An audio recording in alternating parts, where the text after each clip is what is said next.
네, 자 오늘 세 번째 책은 알렉산더 슈메만의 우리 아버지라는 책이고요. 네, 그 영어가 짧은 저도 그냥 바로 이해할 수 있게 원서 제목이 Our Father이라고 되어 있습니다. 네. 부제로는 주의 기도 해설이라는 걸로 보아서 아마 주기도문에 관한 책으로 보여집니다. 일단 저희가 이제 그 비아 언박싱 진행하면 그 세 가지 파트로 진행하고 있거든요. 첫 번째는 이 책의 외형에 대한 부분들을 저희가 이제 좀 한번 살펴보고요. 그리고 이제 두 번째는 그 이 책의 저자와 어떤 이 책의 본문의 맥락, 뭐 이런 어떤 책의 그런 맥락에 관한 이야기를 좀 하고, 그리고 이제 마지막으로 이 비아 민경기 편집장, 이 만드니가 고른 이 책의 한 방을 소개하는 형식으로 저희가 이제 언박싱을 진행하고 있는데요. 오늘 일단 이 책의 어떤 이 외형에 대해서 좀 이야기를 나눠보면 좋을 것 같습니다. 이 책이 문고판의 사이즈인데 그 디자인이 달라진 문고판인 것 같아요. 네네. 그죠? 그 기존에 이제 비아 독자분들이 하면 좀 기억하실 만한 게 이제 뭐 그 딥트리 보네퍼, 토머스 머튼 같은 그리고 그 비아 인물 본 거랑 문고판에서. 그 다음에 기도 그리고 뭐 십자가 이런 것들은 주제별 그래서 두 개가 합쳐가지고 저희가 비아 문고라는 어떤 그 일정한 패턴이 있고 거기 안에다가 이제 하는 그런 시리즈를 만들었는데 비아 문고가 목적이 평신도분들이나 신학생분들이 어떤 해당 주제나 인물에 들어갈 때 가장 기초가 되는 가이드라고 해야 될까요? 그런 것을 작성하는 걸 의도로 했다면 이 책에는 이 시리즈는 그런 인문서라기보다는 대가들의 어떤 소품, 그러니까 신학적인 우리는 국내에 충분히 소개되지 않았지만 전 세계적으로 이미 어쨌든 평가가 검증된 신학사의 어떤 한 흔적을 남긴 그렇다고 평가를 받는 대가들의 어떤 소품들을 소개하는 데 1차적인 목적이 있습니다. 문고판이랑 어떤 비슷한 어떤 가지고 있는 틀은 같은데 그 안에 담아내는 거는 약간 결이 좀 다를 수 있는. 그렇죠. 그래서 일단 표지 디자인이 확실히 차이가 나는 것 같아요. 그래서 그 전에 이제 비아 문고판들은 어쨌든 그 문양 패턴을 이용한 게 이만큼 차 있고 의미가 부여되어 있는. 근데 이제 이거 같은 경우 보면은 디자인이 컬러, 그 다음에 폰트, 글씨 요게 다란 말이죠. 그래서 그거가 갖는 의미가 좀 있을 것 같긴 해요. 그 책 디자인에 두 가지 이상향이 있습니다. 하나는 엄청 화려하게 막 금장 막 금박하고 그 옛날에 그런 그 지금도 있지만 양장본 같은 거 하면 엄청 화려하게 되는 거 있잖아요. 그런 게 이제 디자인을 꾸미면 반대로 폰트와 색 가지고만 하는 그런 두 가지가 이제 이상형인데 그래서 보통 보시면 각 출판사에서 가장 내미는 자랑스러운 시리즈는 호화 양장과 엄청 심플한 그 모던한 거 두 가지가 있습니다. 근데 저희는 어쨌든 호화 양장을 할 수는 없으니까 저희 나름대로 근데 대가들의 소품, 대가들의 작품 마스터 딱 이 이름과 제목만으로도 충분하다. 그런 자신감 나름대로 그런 거를 표현하기 위해서 폰트와 색만 사용한 거죠. 그러게요. 그래서 지금 보면은 이 책 표지 디자인만 봐서는 그 어떤 다른 걸 담아낸 게 없는데 두 가지가 제가 보기엔 보이는데 일단 여기에 들어가는 어떤 십자가 요 마크가 지금 책에 하나 들어간 게 하나 있고 그리고 이제 컬러인데 일단 요 십자가 부분은 어떻게 되는 거죠 그러면? 이 십자가 부분은 저희가 이제 이게 지금 비아 시선들이라고 지금 저희가 잡았거든요. 이 시리즈의 제목이 있군요. 시선들. 시선들인데 크게 세 가지로 나눴어요. 하나는 성서학, 그 다음에 신학, 그 다음 영성. 근데 그 세 가지를 구분해주기 위해서 저희가 십자가를 아시는 분은 아시겠지만 복음을 시작했을 때 십자가가 좀 다릅니다. 그리고 지금 우리 아버지 할 때 이 십자가는 조의 십자가라고 해서 약간 생명의 십자가. 그렇기 때문에 영성 십자가라고 하고 신학을 할 때 십자가는 또 따로 구상 중에 있습니다. 저희가 선보일 때 아마 또 소개할 것 같아요. 이 시선들 안에 있는 분류를 이걸로 나누네요. 그리고 이제 컬러감인데 저희가 이제 같이 얘기 못했지만 복음의 시작 요것도 사실 요 시리즈의 시작하는 첫 번째 책이잖아요. 그죠? 그 모나디우커 책인데 그 책은 사실 약간 탁한 검은색? 약간 그 매트 블랙이라고 해야 되나? 그 무광 블랙이었던 걸로 기억하는데 그것까지 아울러서 그러니까 그건 왜 검은색이었고 그다음에 이번에 이 슈메만의 우리 아버지는 왜 노란색인지 요 컬러에 대한 거를 좀 얘기해 주시면 독자분들이 컬러만 보고도 이게 왜 비아에서 이렇게 했구나 알 수 있을 것 같아요. 그러니까 계획자의 계획이 바람이 언제나 이루어질 수는 없는 것이어서 약간 뭐 하나의 속사를 그냥 공개해 드리자면 원래는 그 마스터 시리즈라는 거에 제가 굉장히 좀 그 꿈을 많이 키웠다고 해야 되나요? 그래서 원래는 올블랙으로 할 생각이었어요. 아, 모든 책을 다 블랙으로 해. 예. 근데 이제 여기 간지네요. 예, 이것만 다르게 십자가 문양만 다르게 해서 올블랙으로 할 생각이었는데 제가 그 복음의 시작을 만들면서 깨달은 거는 생각보다 그 표지의 검은색을 뽑기가 굉장히 어렵다. 그쵸. 네. 사실 검은색이 막상 만들려고 보면 굉장히 색깔이 다양하잖아요. 그쵸. 예. 그래서 제가 원하는 블랙이 매번 나온다는 것이 이제 힘들겠구나 그런 생각을 했고, 두 번째는 어쨌든 저희가 지금 의도하는 거는 한 사람의 어떤 전집이 아니라 어떤 신학 대가들, 다양한 분야의 다양한 대가들의 다채로움을 보여줘야 되는데 어떤 하는 모노톤으로만 하기에는 좀 아깝지 않을까. 그래서 어떤 신학의 스펙트럼을 보여줘야겠다. 다채로움. 예. 대가들의 다채로운 작품들을 보여준다. 네. 그래서 좀 이 다른 색을 좀 네. 하게 됐습니다. 노랑은 뭐예요? 이 노랑도 약간 의미가 있나요? 노랑은 봄이어서 아, 이 노랑은 그러면 개나리의 노랑이에요? 아, 네. 여러분 너무 충격적인 어떤 정보를 제가 파악했습니다. 예. 여기 노랑은 예, 봄의 노랑. 아니 그동안 제가 보니까 비하에서 은근히 교회력을 살린다는 이유로 보라색을 너무 많이 썼다는 생각이 들더라고요. 그래서 조금 더 좀 희망차고 그냥 좀 그런 거에서 좀 벗어나서 좀 산뜻하게 시작을 해보자. 네. 이거 그 표지는 아닌데요. 네. 제가 이거 지금 보니까 지금 이 내지 안에도 그림이 있어요. 네. 그래서 이거 이따 내용할 때도 얘기 나오겠지만 어쨌든 이 주기도문 해설, 그러니까 주의기도 해설이니까 그 문장 단위로 가는데 거기에 어울리는 네. 걸 넣은 것 같아요. 근데 네. 지금 저도 지금 처음 봐가지고 여러분에게 이걸 어떻게 설명할지 모르겠는데 네. 아마 이거를 약간 묵상하거나 그러니까 네. 좀 이렇게 이 글과 어울리는 걸 한 것 같은데 요 중에 그냥 하나만 가지고 어떤 작업을 한 건지 좀 들려만 주세요. 호기심이 있게. 예. 이거 지금 보니까 특이한데? 네, 이를테면은 아버지의 나라가 오게 하시며 라는 부분에 있으면 전통적인 이게 그 물고기가 네. 이 물고기 세계가 삼위일체 하느님이에요. 아, 삼위일체 물려 있구나. 그렇죠. 그리고 이게 지금 지상에 뭔가 내려오는 느낌이잖아요. 그러니까 삼위일체 아버지의 나라가 오게 하시며 그러니까 그것을 약간 형상화하는 거죠. 이 작업을 그러면 네. 직접 하신 건가? 그러니까 이게 지금 어디에 있는 그 어떤 원화를 가져온 건가? 그러니까 어떻게 보면은 일종의 콜라주라고 할 수 있어요. 콜라주요? 네. 그러니까 4개 정도가 되는 짜집기. 그렇죠. 그러니까 전통적인 문양 따로, 물고기 문양 따로, 요거 문양 따로, 그리고 밑에 배경은 따로. 네, 이런 걸 다 뒤집어가지고 한 다음에 그 제 디자이너한테 주문을 해서 이렇게 합쳐가지고 요런 최종 결과물 나오도록 해라 하면은 디자이너가 구현을 한 거죠. 그렇구나. 야, 여러분 이게 책을 혹시 나중에 보게 되시면 요 안에 있는 사파 부분을 반드시 한번 살펴봐 보세요. 이게 제가 보기에는 굉장히 독특한 시도고 네. 매력적인 것 같아요. 약간 판화 같은 걸, 흑백 판화 같은 좀 느낌을 주고 싶었어요. 네네. 네, 그렇게 그런 제작비를 식으로 아끼기 위해서. 네, 좀 새로운 시도를 좀 해봤습니다. 네. 요 부분은 아무튼 이 책을 좀 사서 보시려는 분들에게 굉장히 매력 포인트가 되겠다는 생각을 독자 한 사람으로서 개인적으로 하게 됩니다. 네. 자, 그러면 이제 저희가 이 책의 저자와 또 이 책의 어떤 내용, 맥락 관련된 부분을 같이 좀 짧게 이야기를 나눠보도록 하겠습니다. 지난달에 저희가 이제 언박싱 할 때도 그 윌리엄 밀리몬이라는 저자에 대해서 이야기할 때 사실 굉장히 유명하고 저명한 저자인데 한국에는 잘 소개가 안 된 그렇게 해서 이제 윌리엄 밀리몬을 저희가 좀 이야기를 독자들한테 얘기했었는데 알렉산더 슈멜만도 사실 마찬가지 부분이 있는 것 같아요. 그러니까 복 있는 사람에서 세상에 생명을 주는 예배라는 책이 출간되면서 꽤 많은 사람들이 접하고 읽긴 했고 그리고 그 후에도 사실 몇몇 출판사에서 이 슈멜만 책이 나왔는데 현재적으로 봤을 때는 사실 대중적으로 이렇게 많이 알려지지 못한 부분이 있는 것 같아요. 그래서 일단 이 알렉산더 슈멜만이라는 저자가 어떤 위상을 갖고 있는지 그리고 이 저자에 대해서 우리가 좀 알면 도움이 될 만한 부분들을 일단 편집장님이 좀 소개해 주시면 좋을 것 같습니다.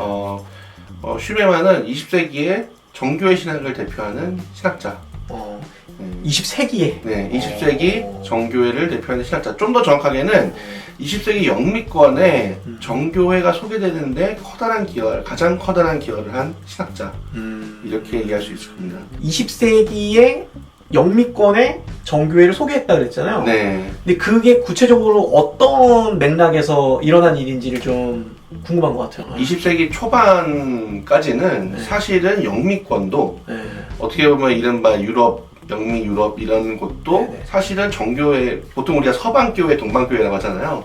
그쵸. 네. 이게 뭐 이거 세계사적으로 한번 생각해보면 네. 원래 그 하나였는데 네. 갈라지면서 그쵸. 그 동방 정교회가 그쵸. 가고 네. 나머지가 서방 가톨릭 그쵸. 이렇게 해서 쭉 온 걸로 보면 그쵸. 네. 근데 서방교회가 다시금 로마 가톨릭과 프로테스탄트로 분리되고. 네. 근데 그러니까 그 말인즉슨 서방교회랑 동방교회랑 엄청나게 더 오래된 이제 그 문화적 차이와 지리적 차이가 있었다는 거고, 그때까지 20세기 초까지만 해도 그 서방교회 쪽에서는 동방교회에 대해서 거의 몰랐어요. 그 지역에 대해서. 그리고 영국, 미국은 당연히 미국이야 이제 개신교의 후예들이고 청교도의 후예들이고, 그렇죠. 영국은 또 성공회 쪽이니까는 그 정교회에 대해서 거의 다 알지 못했던 거죠. 그리고 사실은 뭐 프랑스나 이런 데도 마찬가지고, 네. 그러니까 가톨릭이나 개신교가 있던 곳에서는 거의 정교회를 몰랐는데, 네. 20세기 초에 굉장히 우연한 사건을 계기로 이 정교회가 어떻게 보면은 소개를 하고 싶어서 소개한 게 아니라 네네. 어쩔 수 없이 알려지게 됩니다. 그게 뭐냐면은 그 20세기 초에 그 19세기와 20세기의 가장 큰 사건 중에 하나인 공산주의 혁명이 네네. 러시아에서 일어났잖아요. 네. 그래서 러시아에 있던 러시아가 원래 또 러시아 정교회가 국교였는데 국교죠. 네. 공산주의가 갈아엎으면서 이 사제와 신학자들을 추방합니다. 음. 그래서 그 주요 사제와 신학자들이 처음에는 파리로 망명을. 망명을 갔어요. 근데 파리에서 또 어떤 일부는 미국으로 갑니다. 그래서 각자 그 파리와 미국에서 정교회 그 망명자들을 위해서 교회가 또 있어야 되니까 사제를 키워내고 또 신학자를 작업을 하는데, 결과적으로 그래서 프랑스에도 정교회가 알려지기 시작하고, 그 다음에 미국에도 정교회가 알려지기 시작하는 거죠. 게다가 미국으로 가는 그 파리에서 이제 파견이 돼서 간 한 신학자가, 그전에는 러시아 이제 망명자들 위주였기 때문에 러시아어로 교육과 이제 예배를 진행하다가 갑자기 영어로. 그게 바로 알렉산더 슈메만이죠. 그러면은 그 동방정교회의 알렉산더 슈메만이라는 그 어떤 대표적인 학자가 네. 쓴 이 주의기도 해설. 네. 그래서 이 책은 어떤 책이고, 네. 예, 그리고 이 책은 왜 썼고, 네.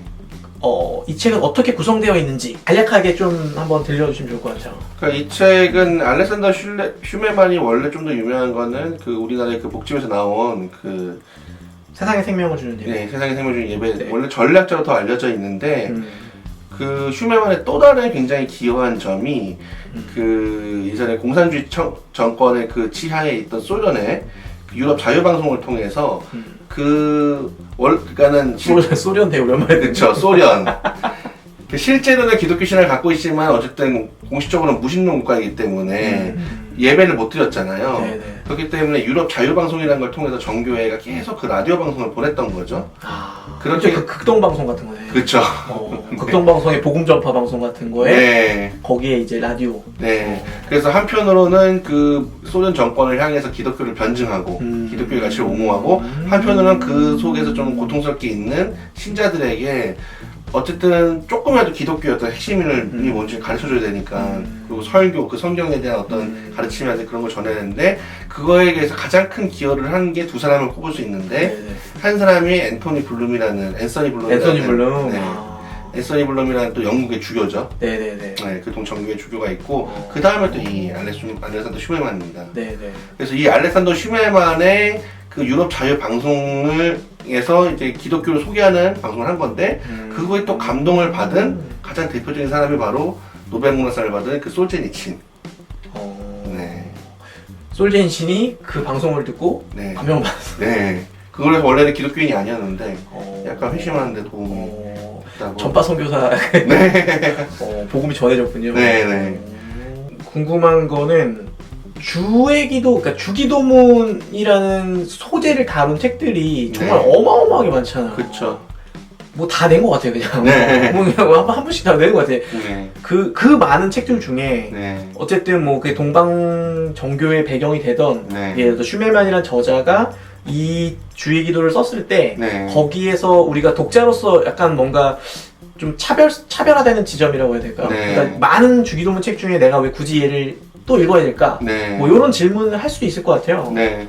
기본적으로 주의 기도라는 거는 이미 신앙을 받아들인 이들에게 주의 기도가 의미가 있는 거잖아요. 그쵸. 그렇죠. 맞아요. 네. 그리고 대부분 신학자들이 이미 그거를 의식하고 맞아요. 신앙을 받아들인 이들 안에서 제자가 물어보는 그쵸. 그 기도에 대한. 네. 이미 신앙을 받아들인 신자들을 향해서 그러니까 소위 이제 내부용으로 네네. 한 거인 반면에 네. 이 책에는 독특한 거면 제가 앞서도 말씀드렸지만 공산주의 치하에 있는 방송을 통해 퍼진 주의 기도 해설이라는 거죠. 그렇기 때문에 약간은 이 책에는 변증적인 요소가 있어요. 그 어떤 극동방송, 네. 그 어떤 이 소비에트 연방의 그 체제 하에 있는 그 인민들을 향해서 네. 송출한 메시지라는 게 갖는 어떤 일단 그 영향이 있겠네요. 그렇죠. 어느 정도 뭐 이 책과 관련된 어떤 맥락이나 이런 이야기들을 좀 많이 나눠봤고요. 이제 저희가 그 만드시면서 네. 정말 이 책의 한방 네. 독자들을 홀릴 수 있는 어떤 한 부분을 좀 이제 낭송해 주시면 네. 좋을 것 같습니다. 네. 아까 잠깐 언급했던 오늘 우리에게 일용할 양식을 주시고 부분인데요. 50페이지입니다. 유물론 철학의 창시자인 루트비 포이어바흐는 유명한 말을 남겼습니다.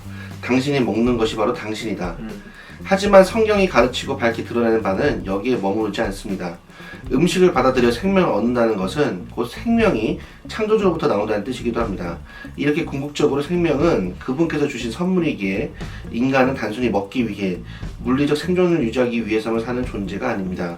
오히려 인간은 그분을 닮기 위해 그분의 형상으로 자라기 위해 삽니다. 여기서 음식은 그 자체로 생명을 주는 선물, 인간을 자유롭게 하는 지식, 영혼을 아름답게 하는 것이 됩니다. 즉 음식은 생명이 됩니다. 하지만 창조주 아버지께서 인간을 창조하시며 땅을 다스리라고 명령하시므로 인간이 오직 음식에만 의존하는 그 상태는 극복됩니다. 거룩하신 아버지께서 주신 선물로 아버지께 음식을 받을 때 인간은 거룩한 생명으로 가득 채워집니다. 성경이 인간의 타락과 음식을 연결하는 것도 바로 이 때문입니다. 여기서 제가 보기에 그 아까 얘기한 어떤 그 소련 공산주의권 안에서 뭔가 유물론, 무신론인 그런 세상 안에서 한편으로는 무신론을 비판하면서 한편으로는 또 정교회 특유의 어떤 새로운 기독교 신앙에 대한 해석이 있는 것 같아서 좀 골라봤습니다. 네. 어떻게 보면 낯선 이야기들이 담겨 있다고 하셨는데, 네. 그러니까 우리가 이 어떤 그 복음에 대해서 우리가 갖고 있는 그리스도교, 우리의 신앙에 대해서 알려고 할 때 익숙해서 이렇게 좀 갇히는 부분이 생길 수 있는 것 같아요. 네. 그래서 이 낯선, 좀 우리랑 다른 어떤 시각에서 바라보는 어떤 이런 책들이 주는 뭐 굉장한 매력이 있지 않나. 근데 한편으로는 또 슈멜만이 이 동방 정교회라고 해서 근데 토탈리 낯선 것이다. 그쵸, 그런 건 그쵸, 아니거든요. 그쵸. 근데 분명히 제가 보기에는 우리 생각 중에 근데 우리의 어떤 시선이 은연 중에 그리고 우리가 나름대로 신앙생활을 되게 잘하고 있다고 생각을 해가지고 약간 기계적으로 습관화돼 버린 나머지 이를테면은 우리가 어떤 성찬례를 받으면서 예수님의 생명의 어떤 그 빵을 받을 때 정말 예수님이 살이라고 생각을 하잖아요. 살이라고 선포를 하잖아요. 그쵸. 근데 정말 그 의미를 숙고해 보았느냐.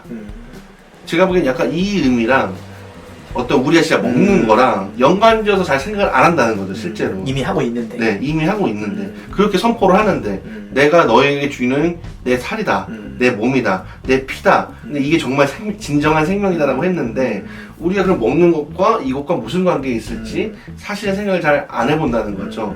근데 분명히 이렇게 우리는 고백을 하고 있는데, 근데 어떻게 보면 대가라는 사람들은 결국에는 우리한테는 뭔가 따로따로 이렇게 흩어져 있는 생각들을 잘 모아줄 때, 그 빛을 비춰줄 때 그 대가의 영향이 잘 드러나는 것 같아요. 그러한 면에서도 이 슈멜만의 책을 한번 읽을 가치가 충분하다고 생각합니다. 네, 알겠습니다. 네, 그러면 저희 이렇게 해봤고요. 앞으로도 비아와 용서점이 함께 준비하는 신간 언박싱 방송은 특별하게 저희 둘이 뭐 싸우거나 뭐 하지 않는 이상 계속 이어질 겁니다.